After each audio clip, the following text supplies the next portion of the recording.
Paulo estava na sua terceira viagem missionária.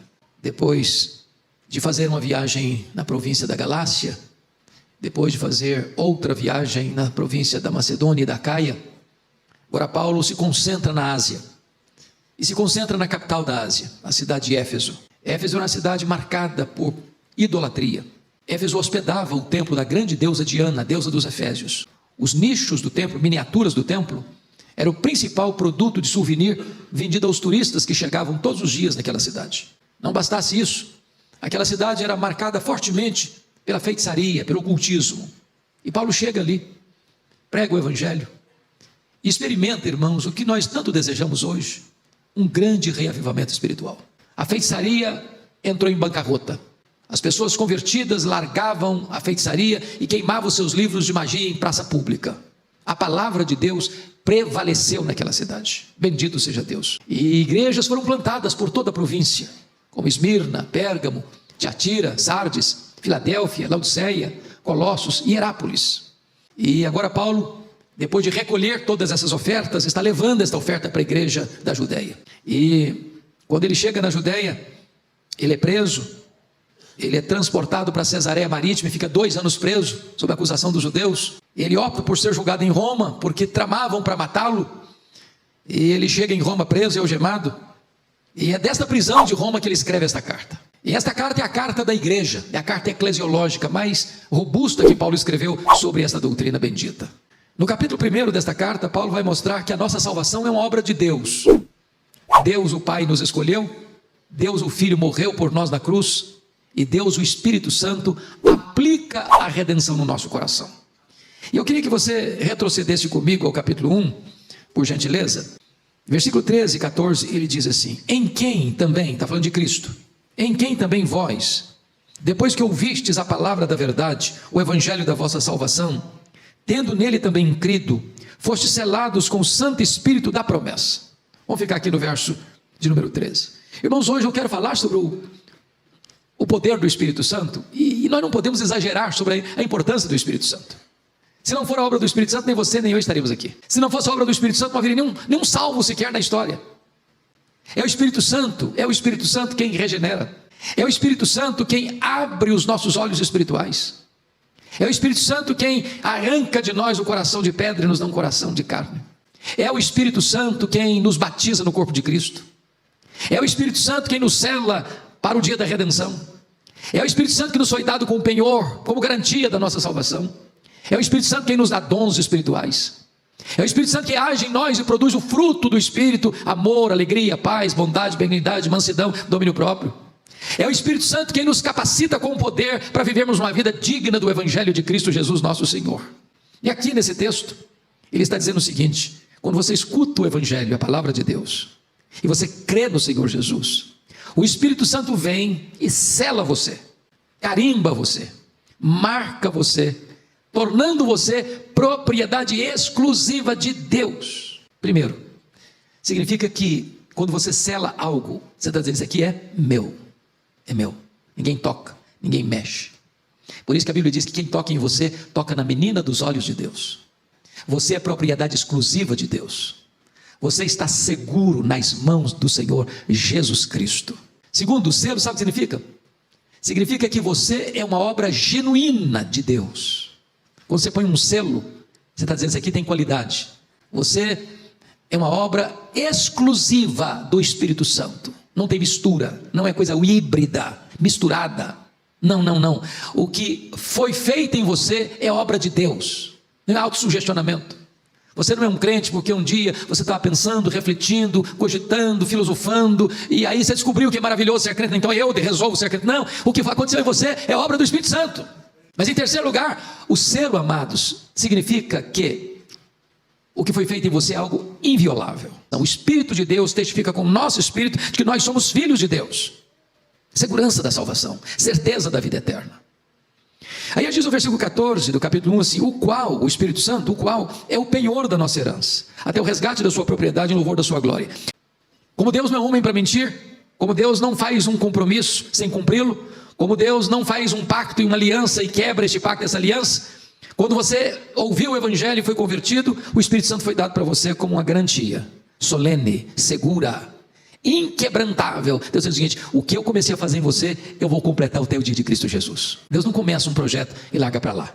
Deus não faz rascunhos nos seus projetos. O que Deus começa, Deus termina. Então a primeira obra do Espírito Santo na minha e na sua vida é a obra da segurança da nossa salvação. Agora olha comigo por favor, capítulo 3, por gentileza, versículo 16 e 17. Para que, segundo a riqueza da sua glória, vos conceda que sejais fortalecidos com poder, mediante o seu Espírito no homem interior, e assim habite Cristo no vosso coração pela fé. Irmãos amados, agora é uma outra área da ação do Espírito Santo, que é revestimento de poder. Eu preciso de poder, sou muito fraco, tenho fraquezas físicas, tenho fraquezas emocionais, tenho fraquezas morais, tenho fraquezas espirituais. Se o Senhor me deixar rendido à minha própria sorte, eu pereço, e você também. A Bíblia diz que Deus conhece a nossa estrutura e sabe que somos pó. Mas eu quero dizer a você que o Espírito Santo nos é dado para nos revestir de poder. Aliás, o Senhor Jesus Cristo, antes de ir para o céu, disse para os seus discípulos: permanecei na cidade até que do alto sejais revestidos de poder. Antes de enviar a igreja ao mundo, Jesus enviou o Espírito Santo à igreja, e esta ordem nunca pode ser alterada. Então o Espírito Santo nos foi dado, irmãos, para nos dar poder. Poder para viver, poder para morrer, poder para perdoar, poder para pregar, poder para abrir os olhos e ver o mundo como campo que precisa ser alcançado. Agora notem, por favor, o que está escrito. Esse poder é para nos fortalecer, para que sejais fortalecidos com poder. Fortalecidos. Agora como assim? Ele responde: mediante o seu Espírito. Onde? No homem interior. Não, esse poder é aqui dentro de você. É no seu interior, que transborda nas suas palavras, nas suas ações, nas suas reações, na sua dinâmica de vida, lá dentro da sua casa, lá no seu trabalho, lá na sua convivência, lá nos seus relacionamentos. Mas chama atenção porque aqui tem uma expressão que precisa ser compreendida. Como é que eu posso saber que uma pessoa está cheia do Espírito Santo? Qual é a evidência disso? Esse texto responde assim: e assim habite Cristo no vosso coração, e assim é fortalecido com poder mediante o seu Espírito no homem interior, e assim habite Cristo no vosso coração pela fé. Eu chamo a sua atenção para essa palavra habite, porque você está cheio do Espírito Santo quando Cristo habita no seu coração pela fé. A evidência de uma pessoa cheia do Espírito Santo é se Cristo é o dono, é o Senhor da vida dela, se ela é governada por Cristo. O ministério do Espírito Santo não é mostrar a si mesmo, o ministério do Espírito Santo é mostrar Jesus. Ele aponta para Jesus, ele glorifica Jesus, ele exalta Jesus. Quando é que você sabe que você está cheio do Espírito Santo? É quando Jesus está plenamente habitando no seu coração pela fé. Agora a palavra habitar, ela é muito curiosa, porque há duas palavras no grego para habitar. A palavra grega é katoikel e a palavra grega paroikel, são parecidas, katoikel, paroikel. Katoikel é habitar de forma temporária. É um hóspede que chega num hotel para passar uma noite, ou 2 dias, uma semana, mas ali não é a sua casa, ali não é a sua residência, ali ele não vai permanecer, ali ele não é o dono, ali ele não pode fazer reformas, ali ele não pode fazer mudanças, ali ele está apenas usufruindo aquele espaço por um tempo, mas ele vai embora, ele não tem compromisso com aquele local.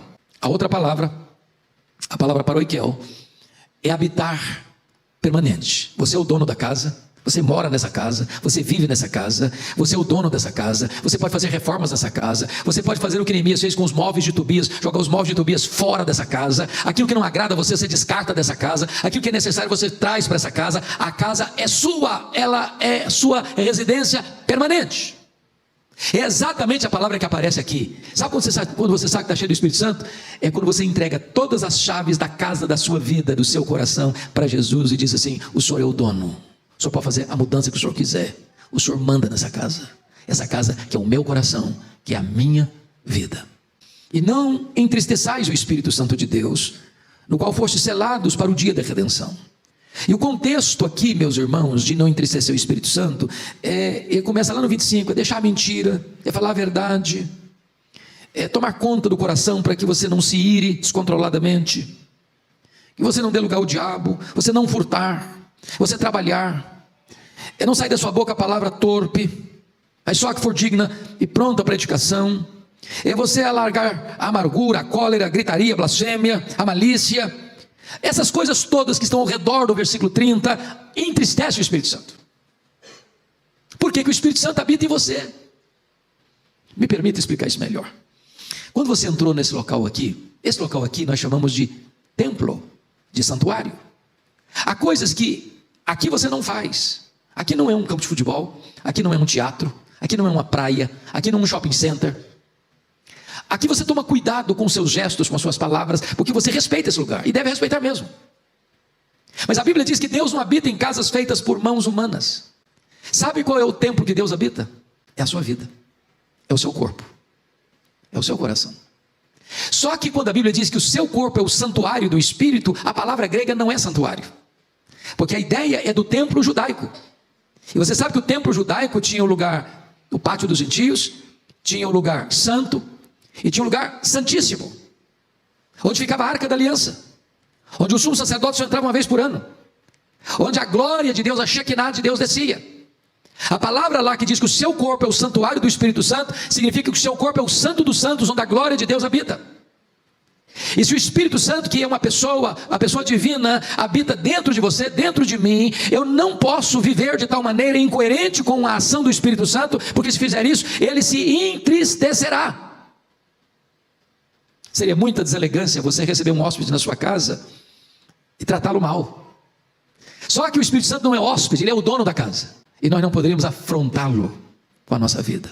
E Paulo diz, não entristeçais o Espírito Santo da promessa. Mas agora vamos ao texto lido, capítulo 5, versos 18 a 21. Porque aqui agora tem uma ordem expressa de Paulo. No versículo 18 ele tem duas ordens muito claras. E não vos embriagueis com vinho, no qual há dissolução, mas enchei-vos do Espírito. Irmãos queridos, convenhamos aqui. Nós todos temos clara convicção de que não combina um crente bêbado, um crente embriagado. Qualquer de nós, em qualquer lugar, em qualquer tempo, diríamos, não está certo. Reprovaríamos isso. Porém, nós não temos o mesmo senso de equilíbrio para dizer que a desobediência a outra ordem não tem, parece para nós, a mesma percepção. Quem de nós diz o seguinte, está errado um crente não ser cheio do Espírito Santo? Porque se é pecado estar bêbado, embriagado, é pecado não estar cheio do Espírito Santo. Tem uma ordem negativa e tem uma ordem positiva. A ordem negativa é, não vos embriagueis com vinho. A ordem positiva é, mas enchei-vos do Espírito Santo. Talvez você diga, pastor, eu sou um crente maravilhoso, eu nunca me embebedei, eu nunca me embriaguei. A pergunta é, e você está cheio do Espírito Santo? Notem vocês que nesse texto existe uma comparação superficial e existe um contraste profundo. Qual que é a comparação superficial? É que tanto uma pessoa embriagada quanto uma pessoa cheia do Espírito Santo, ela está sob controle de algo ou de alguém. Uma pessoa bêbada está sob o controle do álcool, ela vai falar coisa que não deve falar, ela vai agir de maneira que não deve agir, ela vai ter um comportamento que não é adequado, ela vai ter situações que não é natural dela, porque ela está sob o efeito do álcool. O álcool é um ladrão de cérebros. É o principal responsável por crimes passionais, por acidentes de trânsito, por destruição de famílias, porque a pessoa que ela está bêbada, embriagada, ela está não no domínio dela, no controle dela, no domínio próprio, mas sob o efeito do álcool. Agora, se uma pessoa está sob o efeito do álcool, tem esse comportamento esquisito, se ela está sob o efeito do Espírito Santo, isso vai refletir no que ela fala, no que ela faz, no que ela age, no que ela reage. Qual o contraste profundo? Paulo diz assim, não vos embriagueis com vinho, no qual há dissolução, mas enchei-vos do Espírito Santo, falando entre vós com salmos, hinos, cânticos espirituais, louvor de todo o coração ao Senhor. Ou seja, quando uma pessoa está embriagada, ela vai levar essa pessoa, o álcool vai levar essa pessoa a uma vida dissoluta, vergonha, opróbrio, destruição. Eu tinha um amigo querido que tinha um problema seríssimo de alcoolismo e tinha recaídas muito tristes. E às vezes a esposa dava falta dele e ele ficava uma semana sumido. Ela ia procurá-lo e às vezes achava nos lugares mais escondidos da cidade, dentro de um boteco, mais sujo da rua, caído, bêbado. E tinha que carregá-lo para casa, sujo, cheio de vômito, para dar um banho, para se recuperar. Produz dissolução, tristeza, dor, vergonha. Paulo diz, não vos embriagueis com vinho. Mas eu não estou falando dos botecos da vida. Há poucos dias uma mulher me procurou e disse, pastor Hernandes, o senhor precisa falar sobre a confraria do vinho, das rodas da elite mais rica, dos apartamentos mais caros, daqueles que têm muito dinheiro e gastam 10 mil reais numa garrafa de vinho, e se alienam do casamento, e se afastam dos filhos, e jogam a família num pântano de solidão e desespero, casamentos acabando, filhos deixados de lado. E Paulo diz, não vos embriagueis com vinho, no qual há dissolução. Mas agora ele vai falar do efeito, então, de uma vida cheia do Espírito Santo. Ele diz: não vos embriagueis com vinho, no qual há dissolução, mas enchei-vos do Espírito. E quais são as evidências que uma pessoa está cheia do Espírito Santo? Vejamos aqui no texto. Olhe comigo o verso 19. Ele diz assim: falando entre vós com salmos, entoando e louvando de coração o Senhor com hinos e cânticos espirituais. Então, vamos pegar o primeiro ponto: falando entre vós com salmos. Grife a expressão entre vós. Porque a expressão entre vós está dizendo que quando você está cheio do Espírito Santo, isso vai refletir na sua comunicação horizontal entre vós. Uma pessoa cheia do Espírito Santo, ela é doce no falar, tem graça na sua voz, tem edificação nas suas palavras, tem polidez no seu trato, tem sabedoria na sua voz. Não combina uma pessoa cheia do Espírito Santo com palavrões, com palavras torpes, com palavras duras, com palavras cáusticas, com palavras ácidas, tóxicas. Amados irmãos, nós precisamos da plenitude do Espírito Santo. Aliás, quando você avança em Efésios, já começa a falar de família. Como a esposa deve ser submissa a seu próprio marido, como o marido deve amar sua própria esposa, como Cristo amou a igreja, como os filhos devem honrar e obedecer aos pais, e como os pais não devem tratar os filhos com amargura, mas criá-los na disciplina e na demonstração do Senhor. Tudo isso só é possível, meus irmãos, se tivermos plenitude do Espírito Santo. A comunicação muda, os relacionamentos mudam. A nossa casa vai ser, de fato, um ambiente saudável para nós nos relacionarmos em amor e harmonia. Falando entre vós. Segundo lugar, veja ainda o versículo 19, quando ele diz assim: entoando e louvando de coração ao Senhor. Agora grifa a expressão ao Senhor. Sai da horizontalidade da relação para a verticalidade da relação. Quando você está cheio do Espírito Santo, em vez de ter amargura, em vez de ter murmuração, em vez de ter uma vida assim de ingratidão a Deus, você quer é adorar a Deus, é exaltar a Deus de todo o seu coração. Seu culto muda. E eu não estou falando aqui do culto coletivo, congregacional. Eu estou falando daquele culto que você presta ao seu Deus lá dentro do seu quarto com a porta trancada, sem holofotes, sem plateia. É quando na sua alma há uma sede de comunhão com Deus. Quando no seu coração você tem fome de Deus. Nós, com muita alegria, vimos o que aconteceu no dia 8 de fevereiro, na Universidade de Asbury, em Kentucky. Eu tive a bênção, pastor Ivaldo, de falar com alguns colegas que ali estiveram. Eu tive 3 pastores amigos meus que lá estiveram: pastor Samuel Vitalino, pastor Valdir Reis, pastor Elias Medeiros. Os 3 pastores presbiterianos, homens de Deus que tenho respeito por eles. E o que eles me testificaram, que me marcou muito, não foi nem o que estava acontecendo lá dentro da capela, mas o que estava acontecendo fora da capela. Uma cidade de 8 mil habitantes, plantada no coração de várias fazendas, e caravanas da América toda indo para lá, gente de outros países indo para lá, temperatura abaixo de 0 graus, às vezes 4 graus negativos, filas quilométricas, demorando-se às vezes de 3 a 7 horas na fila para entrar na capela, ninguém murmurando, ninguém reclamando, um senso da presença de Deus, uma alegria indizível e cheia de glória tomando conta das pessoas. Esse sentimento, meus amados irmãos, de adoração, de todo o coração, louvando ao Senhor. Só o Espírito Santo pode produzir isso. Hoje, pastor, eu fiquei tão feliz, eu estou no aeroporto de Vitória, vindo para cá, e aí um casal vem me dar um abraço, e disse: pastor Hernandes, me permita compartilhar o que Deus está fazendo? Eu falei: por favor, me conte. Ele diz: domingo agora, aliás, na semana do carnaval, sexta-feira, a igreja não fez retiro, reuniu-se no templo, e na sexta-feira à noite eles começaram a reunião de oração, e a reunião não terminou até hoje. Não terminou até hoje. Ele foi para casa, ele tocava um instrumento, tocava violão na hora do louvor, e quando eu chego em casa, já tarde da noite, eu ficou sabendo que a reunião continuava na igreja, e ele tomou um banho e voltou para a igreja. Eu estou pesaroso porque eu tinha uma viagem, estou saindo de viagem para minha esposa, para fora do Brasil, e eu gostaria de estar lá, porque a reunião está lá até hoje. As pessoas não querem sair da presença de Deus, de coração louvando ao Senhor. Irmãos, quando o Espírito Santo vem, o culto é uma delícia, cantar ao Senhor é um deleite para a alma, o céu desce à terra, a alegria de Deus invade o coração, o culto não fica aquela coisa que você fica doido para terminar, porque você não aguenta mais, é uma coisa programada, rigorosamente programada, não pode passar um minuto que as pessoas se estressam.